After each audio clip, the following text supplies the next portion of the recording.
মেয়েদের জীবনটা অনেক দুঃখের। মেয়েদের নিয়ে না কোনো স্বপ্ন রচনা করা যায় না, অন্তত মেয়ে সন্তানকে নিয়ে না।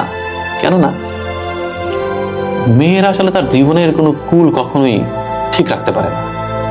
বাবার সংসারে একরকম অ্যাটিচিউড করতে হয় তাকে, বিয়ে হওয়ার পরে স্বামী সংসারে গিয়ে আর এক রকম আচরণ করতে হয়, আবার বৃদ্ধ বয়সে গিয়ে ছেলের সংসারে গিয়ে আর এক রকমের রূপ ধরতে হয়। মানে বলে না নারী বহুরূপী, এই কথাটা না একটা পজিটিভ অর্থ আছে আমার কাছে। নারী যে বহুরূপী হবে না, নারীর না নিজস্বতা খুব কম হয়ে যায়। সমাজটা এরকম যে নারীকে বারবার মানে স্রোতের মধ্যে ঠেলে দেওয়া হয়। নারীকে অনেক কিছু সইতে হয় এই জীবনে, আমার মাকে যেমন সইতে হয়েছে। তো নারীর জীবনটা আসলে খুব বেশি যে স্মুথ এরকম বলা যাবে না। প্রতিটা নারীর জীবনেই খুব যন্ত্রণা, মানে এক একটা স্টেজে এক এক রকমের যন্ত্রণা।